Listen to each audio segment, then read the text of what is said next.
দয়াল গাজী আবেদন করে, আরে কবুল হইল তত সেই আল্লাহর দরবারে। আল্লাহর দরবারে যখন দয়াল গাজী বাজান আল্লাহর নামে প্রার্থনা করতেছে, মাবুদ আমি তোমার নামের কাঙ্গাল হয়ে বাবার সৎপরগনা বাদশা ছেড়ে ফকির হয়ে যাইতেছি। আমার বাবা আমাকে অবাধ্য হয়ে আমাকে 3টা পরখ করেছে, আমি করুণাময় আপনার করুণায় করুণা আমি বাস করেছি। এখন বাবা আমাকে অকুলান হয়ে ব্যাসমনা শিলাপাথরের সঙ্গে বন্ধন করে আমাকে সকল সাগরে ফালিয়ে দিতেছে। যদি আজকে আমি সাগরে পরে মারা যাই, অতি কাতর হয়ে মারা যাই, আপনার নাম আর এই পৃথিবীর বুকে কেউ না। আল্লাহ বলতেছে, জিব্রাইল তুমি যাও, জলের আরেকটা বাদশা আছে খোয়াজ কি বাদশা সেকান্দরে যখন ব্যাসমনা শিলাপাথরটা ফালিয়ে দিবে, জলের বাদশা খোয়াজ কি জলের পাথরটা এবার লাগিয়ে ধরে রাখবে, পাথরটা যেন হোলার মতো বাসতে থাকে, তার পৃষ্ঠে যেন আমার দয়াল গাছ আসন করে বসতে পারে। এই কথা যখন বলল আল্লাহর জিব্রাইল মৃত্তিকা নামিয়ে বাজে সাগরের জলের কাছে যেয়ে খোয়াজ খিজির করোনা কারণে উপস্থিত হলে খাত এই যে ব্যাসমনা শিলা পাথরটা সাগরে ফালানোর সঙ্গে সঙ্গে পাথরটা হোলার মতো বসাচ্ছে, তার পৃষ্ঠে যেন দয়াল গাছ আসন করে বসতে পারে। এই কথা বলে বাজান আল্লাহর জিব্রাইল উনি বাজান গায়ে হয়ে যাবে। আর বাদশা সেকান্দ যখন বাজান লোকজন দিয়ে বাজান গাজীকে পৃষ্ঠ মরাদা বন্ধন করে সাগরের জলে যখন বাজান ফালিয়ে দিচ্ছে, ওই সাগরে পরে অতি কাতর হয়ে দয়াল গাজী আল্লাহকে স্মরণ করতেছে। আর উনি শিক্ষি ব্যক্ত ছাড়ছে,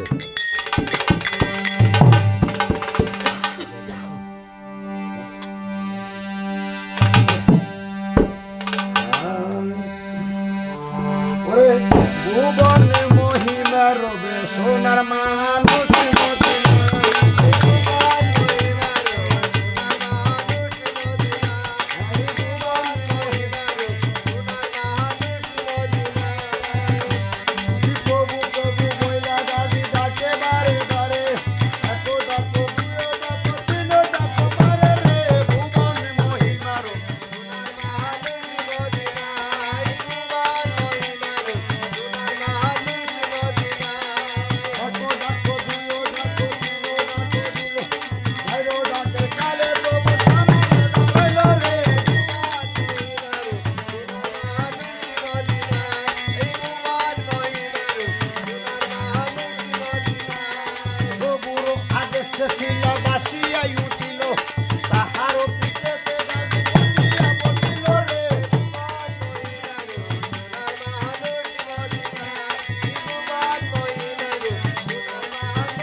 হইয়া পাথর পরে সুদিরে ওনার উপস্থিত হইল ঘরে রে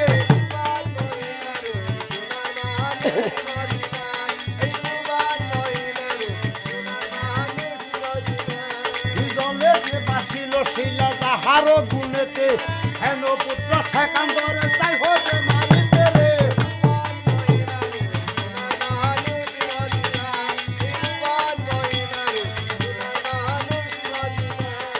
জলেতে বাসিল শিলা তাহার গুণেতে হেন পুত্র সেকান্দরে তাই হতে মারিতে রে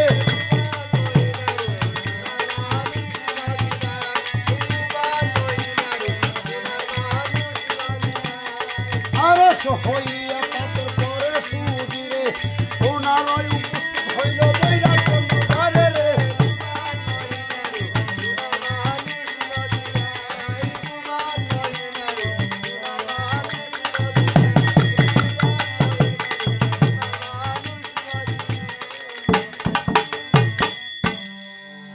লোকজন বাজার একদম তব্দ লেগে ব্যাপার কি আরো হইয়া পাথর পরে সুদিরে পুনরায় উপস্থিত হলো সে বৈরাট নগরে জলেতে বাসিল শিলা যাহারও গুণেতে এমন পুত্র বাদশা সেকান্দরে চাই হয়ে যে মারিতে লোকজন বাজান একদম তব্দ লেগে গেলেন ব্যাপার কি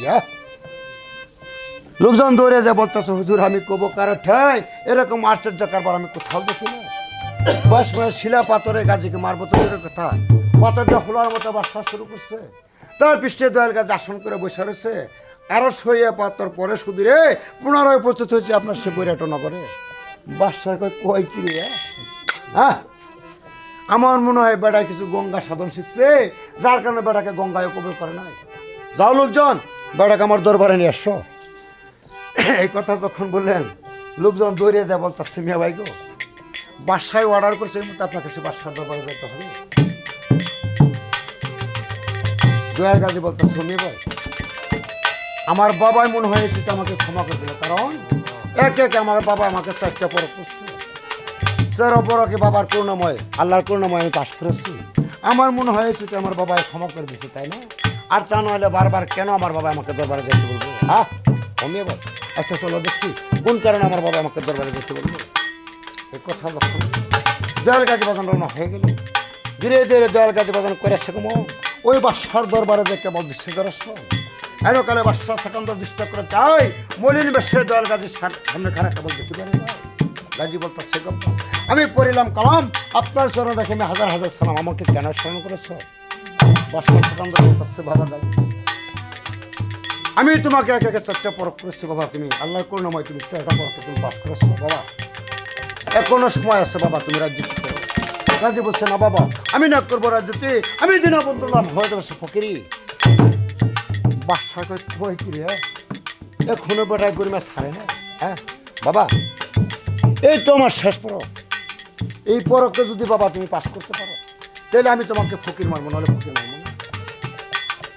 এই কথা বলে দয়াল গাজী বাদশাহ সেকান্দর কোন কাম করছে বাবা? 10 নম্বর একটা শুয়ের মধ্যে বাদশাহ সেকান্দরের নাম লিখে বাজান অকুল সাগরে ফালিয়ে দিয়ে গাজীকে ডেকে বলতেছে বাবা গাজী এই তো আমার শেষ পরক, এই পরকে বাবা তুমি যদি পাশ করতে পারো তাহলে তোমাকে আমি ফকির মানবো, নাহলে ফকির মানবো না। যাও বাবা আমার নাম নাকি একটা সুই আমি সাগর বলে ফেলে দিচ্ছি, এই সুইটা যদি তুমি এনে দিতে পারো তাহলে তোমাকে আমি ফকির মানবো, নাহলে ফকির মানবো না। এই কথা যখন বললেন দয়াল গাজী কোন কাম করছে বাজান মলিন বেশে যাবার শুরু করছে, মলিন বেশে যাবার শুরু করছে। আর সে কি ব্যাখ্যা করছে